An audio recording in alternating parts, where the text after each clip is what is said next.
Hey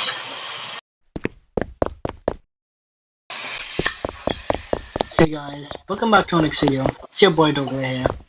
And in today's video, we are going to be covering a dead FPS game that I personally believe didn't deserve to die. This game is called Bullet-Bound. Some of you may know it, some of you may not know it. But you know what, let's cut to the chase. I'm going to be breaking this down into separate points. My first point is going to be, well, mechanics, like movement, different stuff. Movement, gunplay. Let's save gunplay for something else. So I'm going to be covering, for the first point here, the mechanics of the game, the feel of the game.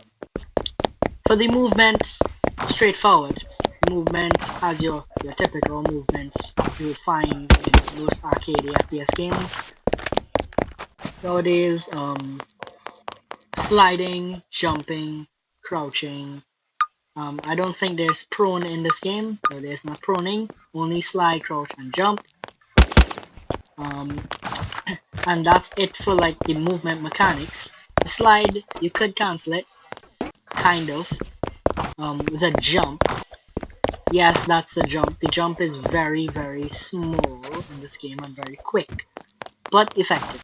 The movement feels very smooth, honestly. It doesn't feel choppy or weird to me. It feels actually very nice to move around in this game. And that's it for my first point. So going on to the second point, which would be the gunplay. The gunplay in this game, honestly speaking, some of the best gunplay I've felt in. It's just some of the best gunplay I think I've had in Roblox in general. In Roblox FPS games in general. In terms of arcade FPSs, I frankly enjoyed this gunplay more than Phantom Forces. And why that is simply because of how balanced everything is. All the guns were perfectly balanced in this game. Now there are some guns that, of course, there are metas for each gun, but there's meta in the game. But it wasn't absolutely like a baller kind of meta. It wasn't a meta. It's like a you must use this to win kind of meta. It's not like the Call of Duty metas where this one gun just stands out, or these one or two guns just stand out amongst the rest. No, they were slightly better. They're slightly better guns than other guns. Yes, that's only natural. But the thing is, the difference between them is so small that really it's all skill. So someone could be using that slightly better gun, but they're worse than you, and you're better. You're still going to win. You're not going to find moments where you started shooting someone first and they spun around and beamed you out simply because they have a better gun. Because moments like that isn't about better aim, it's just simply their gun was better, and there's nothing you could have done about that, right? But in this game, no, that's not a thing. All the guns are very well balanced, and if you were skilled and really good at the game, you could dominate with absolutely any weapon. It did not matter which one you chose, and that's why I liked the gunplay in this game so much. But besides it being buttery smooth, it was very, very balanced. It's reminiscent of something like Arsenal, where your skill is everything. Where your skill is everything. The game is easy enough. It doesn't have a huge learning curve, but at the same time, those who are skilled are heavily rewarded by just dominating the lobby with any gun. There's a lot of games these days that just kind of almost forces you to use some of the same guns, and you can't use the entire weapon roster simply because you'll just be punishing yourself by using anything other than the best guns in the game. Despite how skilled you are, some guns are just so bad in these in other FPS games that it makes no sense to use. But not in this game. You could dominate with pretty much any gun. And I mean any gun. You could possibly even dominate with a pistol if you wanted to, but you just have to be a little extra skilled for that. The pistol is the only exception to guns that might be punishing to use as a primary, and it's a secondary, so it's not really meant to be used that way. But you could still dominate with that if you wanted to. Anyway, that's enough of that with the gunplay. Um, and the next point getting into this is I would need to go to the lobby for this one. The attachments customization system. So there's camos in this game, but you don't have to grind for them. You buy them, and I'll get to that in a second. It sounds bad, but I'll show you why that's not so bad. So if I press edit, you can see right here that I could choose a tracer, a camo, and my attachments. 3 attachments. And this isn't just for, well, 2 attachments and 1 perk. A sight, a muzzle, and your perk. And this isn't just for the SMG category. Every single category, every single weapon in the game has the exact same thing. 3 attachment slots, 2 for attachments to the gun and 1 for a perk. And that's every gun, which only adds to how balanced it is, right? There's also your gadgets, which is pretty much just your lethal equipment, and tactical and lethal equipment. You can only have one of these equipped at a time, so you can't run around with,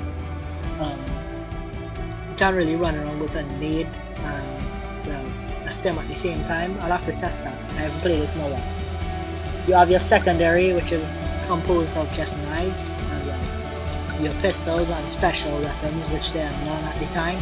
I speculate the devs were planning on adding this, but the game died out before then, so unfortunately we didn't see the release of those. Now, that's it for that point. And for my second to last point here, we have the monetization. So there is premium and a starter pack, but that's literally, well, and you could buy cash, and that's all the monetization in this game. That's all.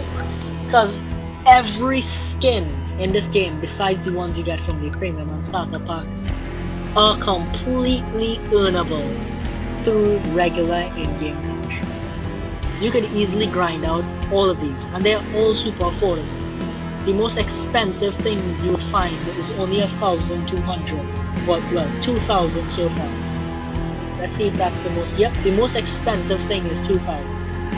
And of course, when the game was thriving, there were a bit more expensive stuff, but it was nothing unreasonable, because by the end of each match, it wasn't hard to make 1,000 in cash. If you perform well in a match, you can make that in like 3, 4 matches, or 4 to 5 matches, and you had 1,000 cash in this game also operated on buying weapons. You could see the amount of cash for them, much like bad business. You buy your weapons, or you unlock them by reaching a certain level. Buying them was always a lot easier, and their prices are very affordable for the earning rate of cash in this game. Unlike in bad business, you earn cash very slowly in that game, and it takes you ages to just buy guns. In this game, you can earn cash quickly, and you can also get guns quickly because they're cheap. Like, most of them are cheap. I have all the assault rifles. Look, most of these guns are just 600. Look, 600, 600, 600, 600. Now, I don't know if the prices were changed as the game died down in a hope to keep people in the game, but yeah, really cheap, really affordable. And all these skins are pretty much, well, you can get, everyone can get them, so there's no excuse for not getting them, and they're all affordable. Even back when the game wasn't there, the skins were still affordable. Camos, you could have gotten camos from crates and also from buying them in the shop. You could buy, look, say, look, there's one right here. You could buy the camos in there, and it operates like a crate system. Once you buy it, it runs through like a crate, and you would receive this camo on a random weapon. So you don't get to choose which weapon you get it on, you just have to keep buying it and hope that you get it for the weapon you're looking for. But yeah, that's fine by me. You could also buy the spray-on, these are camos. And it showcases it on this pistol here, just as a showcase, but you can get this also on anything. And you could just buy these, But yes, so I am quite fine with this monetization system. Honestly, it's fine by me, and it's not pay to win because, well, you're not getting any guns from this. You're just getting skins, and none of these skins are pay to win. Like none of them are. Absolutely none. They're just cool looking skins and camos. That's all. And the thing is with that too is getting, well, getting these skins are not doing anything for you. Also, buying cash is not going to help you. Even if you buy all the cash in the world, like you buy this 8,400 cash and you buy all the guns in the game, it's not going to help you because there's not a single gun in the game that's just so broken that it will immediately make you better at the game. You still have to get good to dominate in lobbies. Because like I said, the guns are very evenly and well balanced in this game. And that is my final point right there. That is my final point on this. So, conclusion. Does this game deserve to die? Did it deserve to die? In my opinion, no. Why did it die? Well, first of all, the game never got enough marketing. If I must say, the game never got enough promotion. It never got covered by any, well, content creators or any big content creators really, and it wasn't popularized enough. The game only really had barely over 200 to 200 to around 300 players at its peak, and it just steadily kept dropping from there. And due to this drop, the updates started decreasing more and more, less updates over a period of time, so on and so forth. And eventually the game is in its current state. Completely dead, only ever seeing, well, about one, no, about two or three players once in a blue moon. Like, you barely ever see anyone in this game. Most of the time when I look at this game, I only see no players online. I see no players at all online. And it's kind of disappointing to me because this game, in every right, deserved better. But yeah, that's it for today's video, guys. I hope you enjoyed, and please feel free to leave a comment, like, subscribe, and comment down below if you think this game deserved to die or not. What do you think? Do you think it deserved to die, or do you think it should have survived and thrived and became one of the top dogs of the FPS genre in Roblox? Let me know your opinion down in the comments down below. But anyway, that's it for me in this video. So that's your boy Dogla out.